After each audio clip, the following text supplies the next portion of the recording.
जी। तो जायज़ सी बात है कि बहुत ज़्यादा नुकसान पहुंचा है अमेरिका को। अब सवाल यह है कि अमेरिका का रुख क्या होगा? क्या वो शांति वारदात चाहता है? क्योंकि मुझे नहीं लगता कि उसे पीस चाहिए। यमन की फोर्सेस ने यदि ग्राउंड ऑफेंसिव की कोशिश की सऊदी अरब के खिलाफ, हम्म, फिर तो ये पाकिस्तान की आर्मी का ये नरसंहार होगा। मतलब हम्म, इतना तो नॉर्मल फौज को किसी मुल्क की उठा के ले आते, वो इतने रुपए का खर्चा नहीं करवाता या डिमांड करता जितना ये पाकिस्तान आर्मी ने इतना पैसे का डिमांड भी किया है और कटोरा भी आगे किया है। पाकिस्तान एक टेम्पररी टाइम पास वाला मुल्क है, जहां पे कि जिसको शॉर्ट टर्म गेन मिल रहा है तो आप पाकिस्तान के हम्म। साथ डील कर लीजिए। अगर आपके पास कोई शॉर्ट टर्म गेन नहीं है पाकिस्तान के खिलाफ, तो वो वैसे ही उसे बॉयकॉट कर देते, उससे कुछ लेना देना ही नहीं है।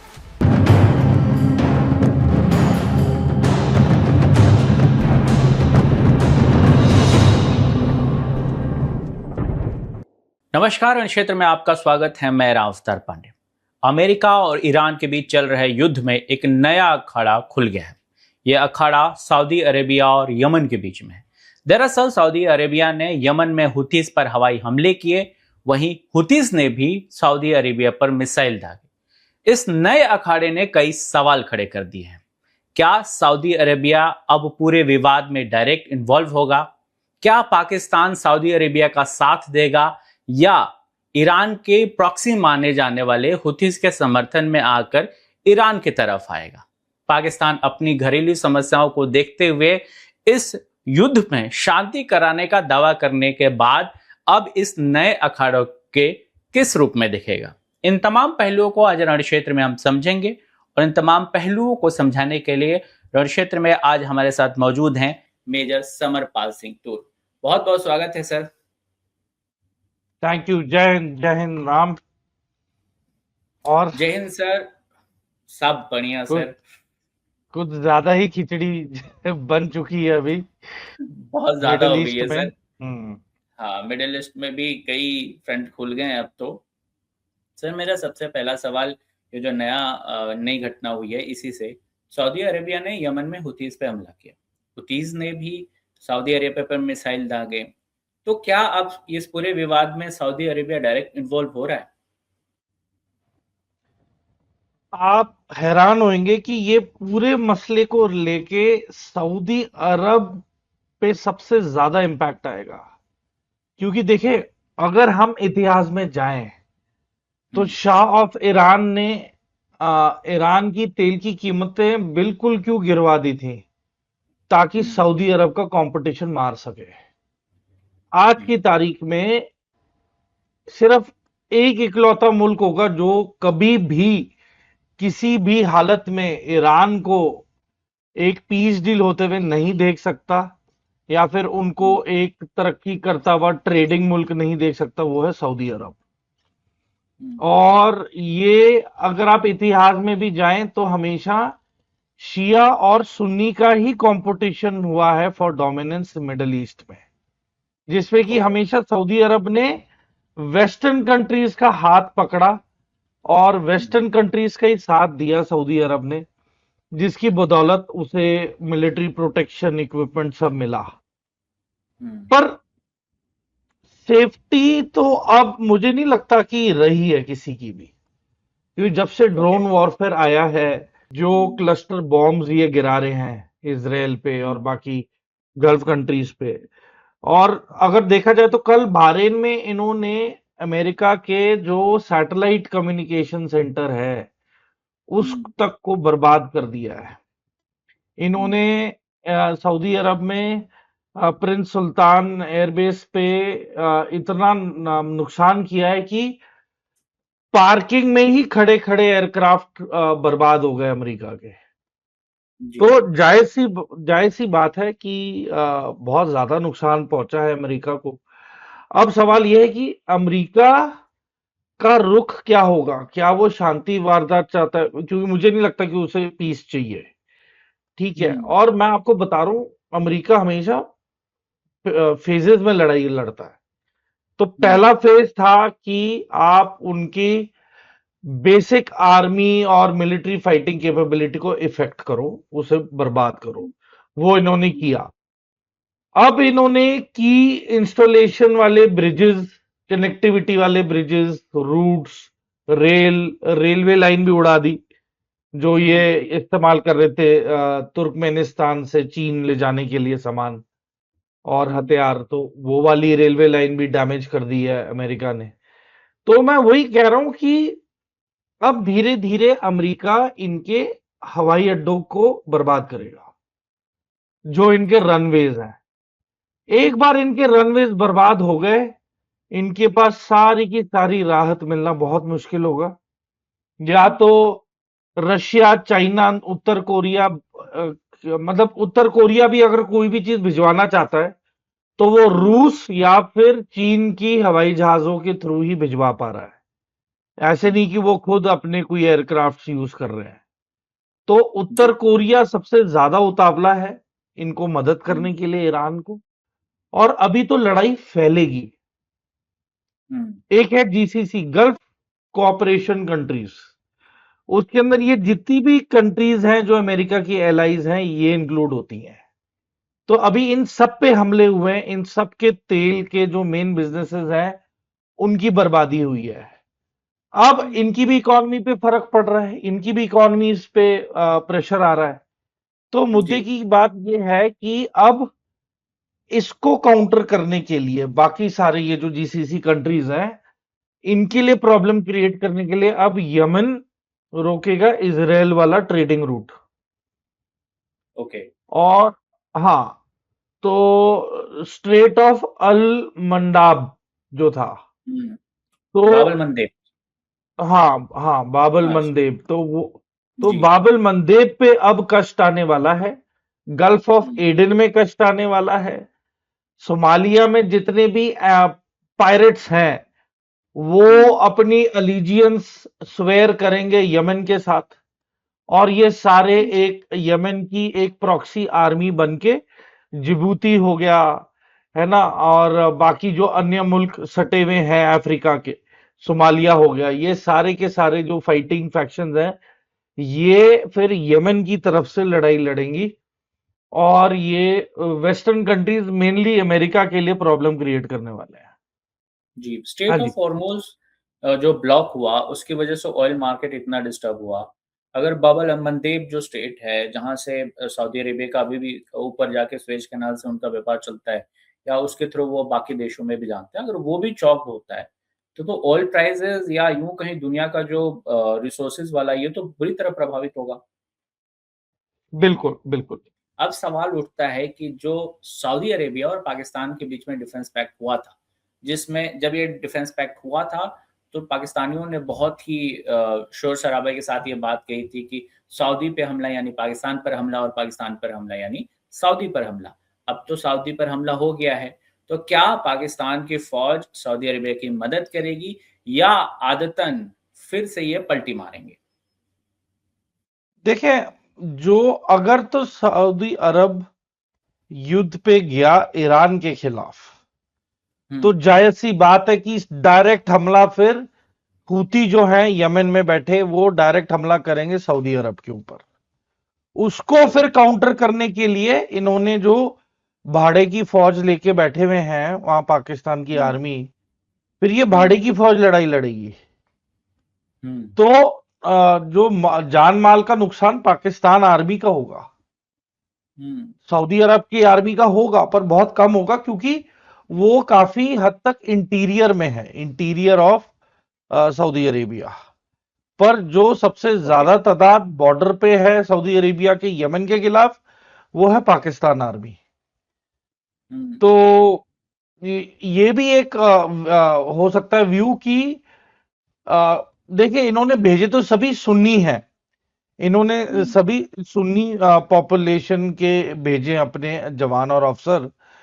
तो जाहिर सी बात है कि यहाँ पे कॉम्प्रोमाइज नहीं होगा।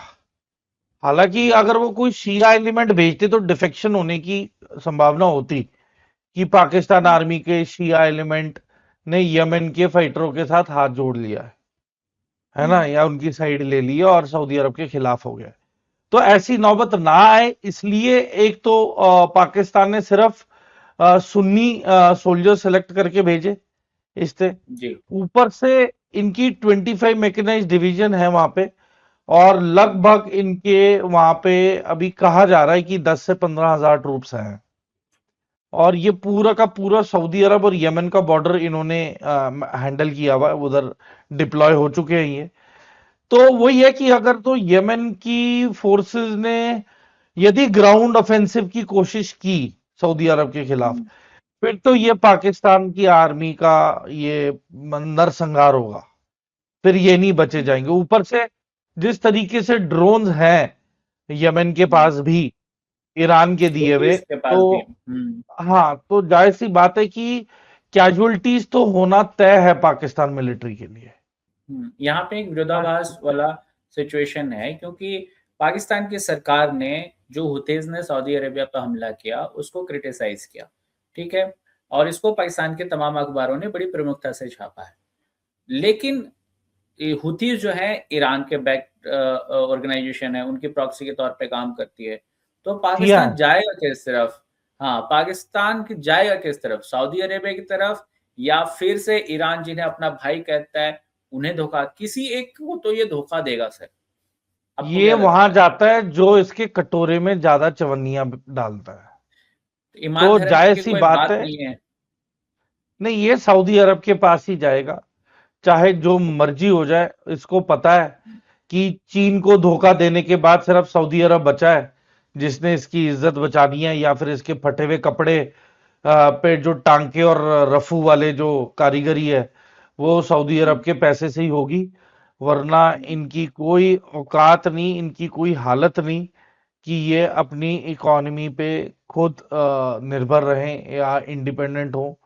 इनकी इकोनॉमी भी लगभग क्रैश ही हो गई है पाकिस्तान की।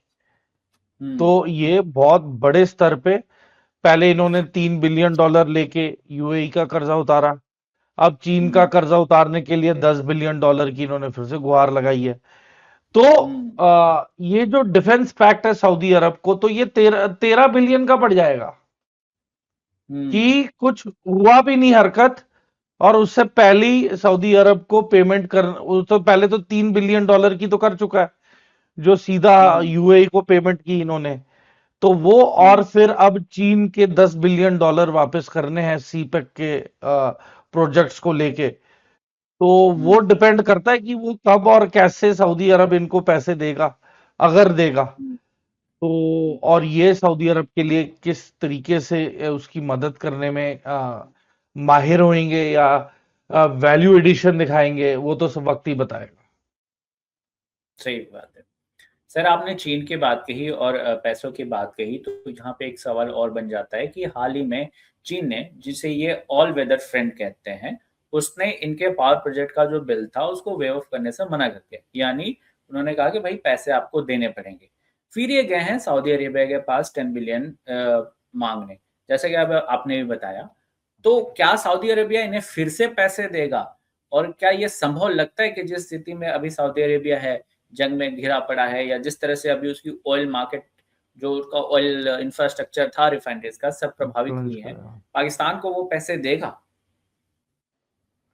मुझे बहुत मुश्किल लग रहा है कि पूरी रकम तो नहीं मिलने वाली, सीधी सी बात है। क्योंकि हम्म, अब तो सऊदी अरब के भी ऊपर युद्ध के बादल मंडरा रहे हैं। तो जाहिर हम्म, सी बात है कि सऊदी अरब भी 10 बार सोचेगा। और कोई मुल्क इतना बेवकूफ नहीं है जो जिसको किसी मुल्क के साथ दोस्ती करने के 6 महीने के अंदर ही $13 बिलियन खर्चने पड़े।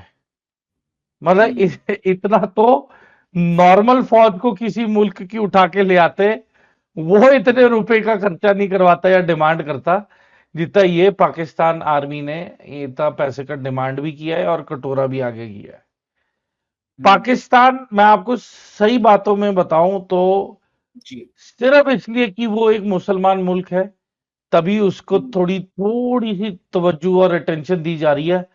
वरना पाकिस्तान ने मुस्लिम वर्ल्ड में जीरो कंट्रीब्यूशन, कोई हेल्प हम्म, नहीं की है, कोई कंट्रीब्यूशन नहीं की है, कोई पॉलिसीज नहीं लाया मिडिल ईस्ट में ताकि ट्रेड, कॉमर्स, साइंस, सिविक, है ना, किसी चीज में किसी का फायदा हो जाए, ऐसी कोई चीज आज तक पाकिस्तान ने कभी कंट्रीब्यूट की ही नहीं। तो they are seen more as a liability. बहुत सारे एयरक्राफ्ट लोड होके दोबारा डीप्लेन कर रहे हैं ये लोग, ठीक है ना, इलीगल पाकिस्तानी इमिग्रेंट्स को। तो बहुत बुरा हाल है अंदरूनी तरीके से तो देखा जाए पाकिस्तान का, मतलब it is on the edge. Sir, आपने कहा कि पाकिस्तान ने कोई कंट्रीब्यूशन नहीं किया, लेकिन अगर पाकिस्तान मीडिया को आप देखेंगे या जिस तरह की वहाँ खबरें छपती हैं, महज कुछ दिन पहले की बात है जब Islamabad, so called Islamabad piece talk हुआ, जो कि कुछ दिन भी नहीं चला, तब तो पाकिस्तान ऐसे बिहेव कर रहा था या वहाँ के जर्नलिस्ट इस तरह से बिहेव कर रहे थे कि पूरी दुनिया की समस्याओं का सॉल्यूशन पाकिस्तान में ही हो। तो पाकिस्तान जो इस इमेज या इस परसेप्शन से खुद को प्रेजेंट करता है, उसे आप कैसे देखते हैं? कितना सही है वो? देखिए, Pakistan has to put up a false face. अगर वो सच्चाई बोलने लग गया कि बर्बाद हो गए, खत्म हो गए, जो कि वो हो चुके हैं, तो फॉरेन इन्वेस्टर क्यों उस पे उसको पैसे देगा, या कोई भी मुल्क उसे क्यों पैसे देगा कि वो बोरो कर ले थोड़ी देर के लिए? कोई उसे ब्याज पे भी पैसे नहीं देगा, कोई उसे वैसे वास्तव में भी पैसे नहीं देने वाला है। ऊपर से जो भी इनकी इंस्टीट्यूशंस थी, करप्शन इतनी ज्यादा थी कि डिपार्टमेंट के आपस में ही दरारें पड़ी हुई हैं पाकिस्तान में। और जुडिशरी भी आप कहें इम्पैक्टेड है। 27th अमेंडमेंट अगर आसिम मुनीर के लिए आप लेके आ सकते हैं, तो judiciary is wholly solely under the foot of Asim Munir, तो वो चाहे कुछ भी करेगा। तो अब अनसर्टेनिटी बहुत ज्यादा है, पॉलिटिकल प्रिजनर्स बहुत ज्यादा है ना, और मिनिस्टर्स जो भी सरकार के खिलाफ कोई बात करते हैं पाकिस्तान में, उसे सीधा जेल है, उससे पूछा भी नहीं जाता कि वो कहाँ से बिलोंग करते हैं क्या नहीं। कई इतने अनलकी हैं कि उन्हें ले जाया जाता है और उनका इनकाउंटर हो जाता है कहीं ना कहीं, और दिखा देते हैं कि ये मतलब फितना अल खवारिज का हिस्सा है। तो बहुत सारे नरेटिव हैं ये। अब इन्होंने अफगानिस्तान का जो बागराम एयरबेस ऑफर किया था अमेरिका को कि ये लेके आएंगे, उसके बदले ये जो पिछले साल अक्टूबर में अनरेस्ट शुरू हुआ तालिबान के खिलाफ, मेन मकसद ये था कि ये बागराम एयरबेस के पास जैसे तैसे पहुंच के ये अमेरिका को दोबारा दे दें। अमेरिका डेस्परेट है अफगानिस्तान में आने के लिए, और क्योंकि उसकी जासूसी करने की क्षमता बढ़ जाती है अगर वो मतलब ये दिए हुए इलाकों में जहां पे पाकिस्तान है वहां से ये इंफॉर्मेशन लेके आए। तो अफगानिस्तान जानता है कि पाकिस्तान बहुत फेवर करने के चक्कर में है अमेरिका को, पर उसके खुद के पास कोई पैसे नहीं है पाकिस्तान के पास। उनका ट्रेड के दरवाजे बंद हुए पड़े हैं, अफगानिस्तान के भी, ईरान के खिलाफ भी दरवाजे बंद है, भारत के खिलाफ भी दरवाजे बंद है। तो ट्रेड तो जीरो हो चुकी है।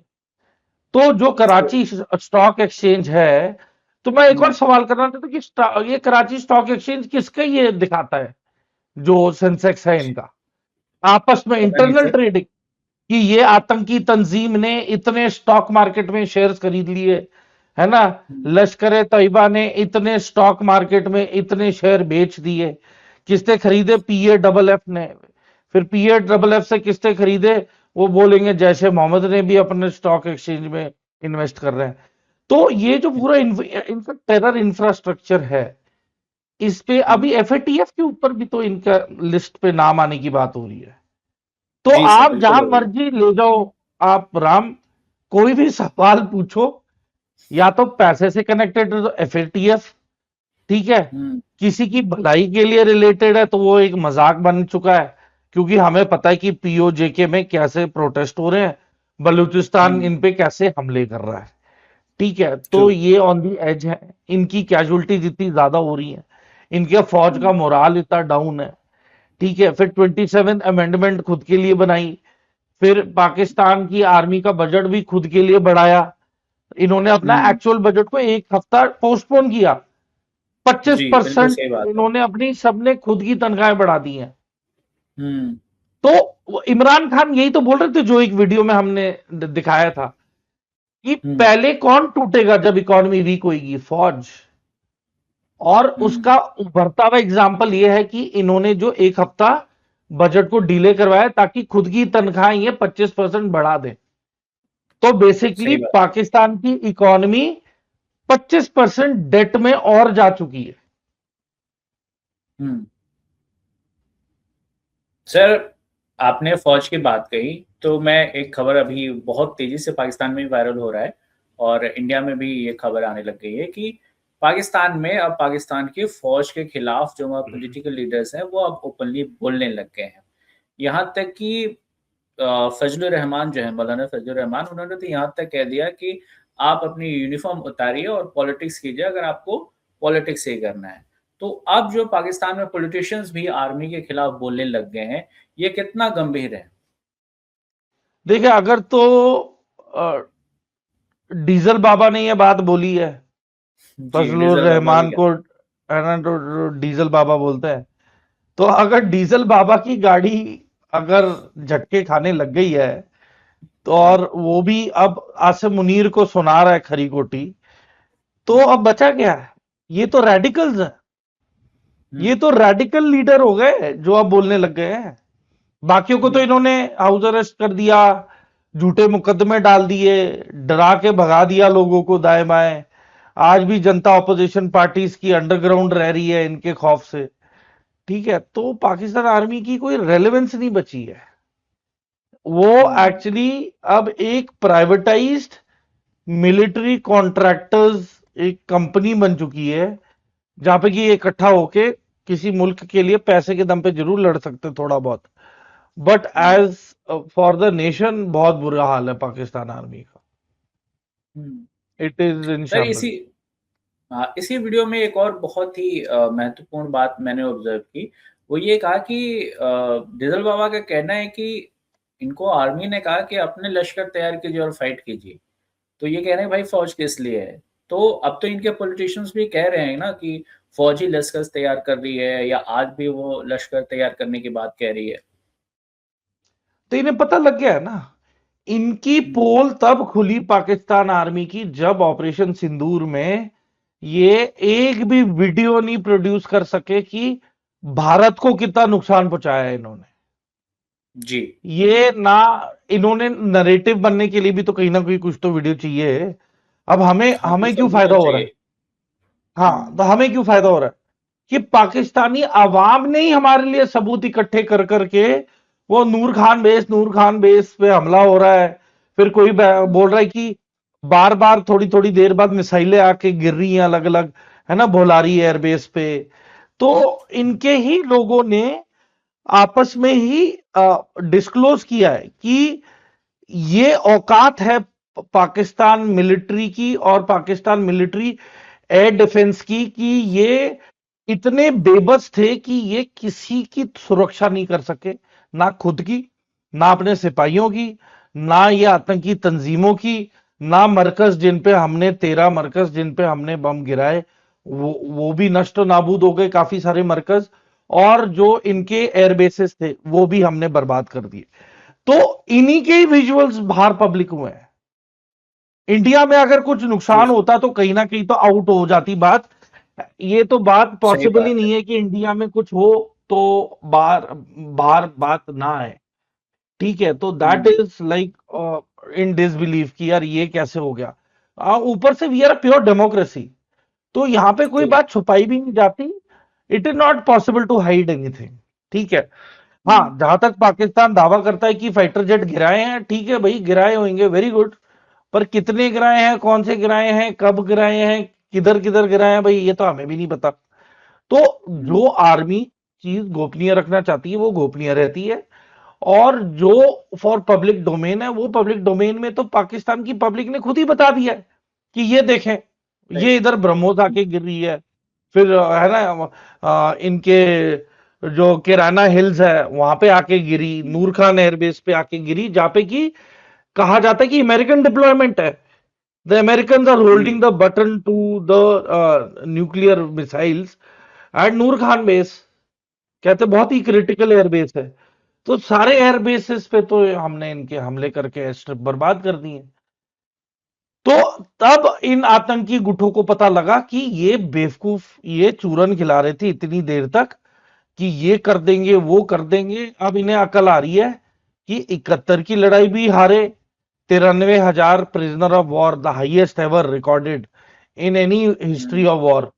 तो ये 93,000 तो हमने वापस किए इनके, ठीक है। फिर ऑपरेशन सर्चलाइट का भी एक्सपोज हुआ, जो आवाम को नहीं पता पाकिस्तान की, अब जाके पता लग रहा है, ठीक है। फिर यहाँ खान ने पैलेस्टीन में जाके कितने मारे पैलेस्टीनी, जॉर्डन में। तो जॉर्डन में जो नरसंहार किया इन्होंने पैलेस्टीन का, और फिर दोगलापन और ढोंग जो रचा रहे हैं। एक तरफ कहते हैं कि हमास को ये कंडेम करते हैं, और दूसरी तरफ मतलब उनके लिए तरफदारियां ईरान में जाके अपना सपोर्ट भी दिखा रहे हैं। तो इनका दोगलापन भी बहुत ज्यादा है। तो अफगानिस्तान ने तभी इन्हें वापस जूते मारे, क्योंकि इन्हें पता था कि इन्होंने अफगानियों का अमरीकियों के खिलाफ भी इस्तेमाल किया। फिर अमरीका, मतलब इन्होंने पहले रूस के खिलाफ इस्तेमाल किया, अमरीका और पाकिस्तान ने तालिबान का। फिर सिर्फ तालिबान के खिलाफ अमरीका उतरा मैदान में काफी सालों बाद, 1990 के बाद, ठीक है। उसमें भी पाकिस्तान ने दोगलापन दिखाया कि दोनों साइड को खुश रखो और वहां से डॉलर लेते रहो अमेरिका से, और तालिबान को भी थोड़ा थोड़ा मरवाते रहो ताकि एक बैलेंस बना रहे, और उन्हें सहानुभूति देते रहो। यार ये नहीं होना चाहिए था, आपके साथ गलत हो गया, गलत हो गया। करते करते करते अमेरिका कह रहा भाई हम यूएवी यूज कर रहे हैं, है ना, अनमैन्ड एरियल व्हीकल। उसमें फिर पाकिस्तानियों के परिवारों में ही शादियां होते होते मिसाइलें गिरती थी। जहां पे 1 या 2 को मर रहा है, वहां पे 150, 200 लोग मर रहे थे, और ये ऑलमोस्ट रेगुलर अफेयर हो गया था। फिर एक ऐसा टाइम आ गया था कि अगर किसी के जनाजे पे भी जाना है तो जनाजे पे भी एम्बुश हो रहे थे फिर तालिबान के, कि आप, हम जनाजा भी नहीं उठाने देंगे तसल्ली से।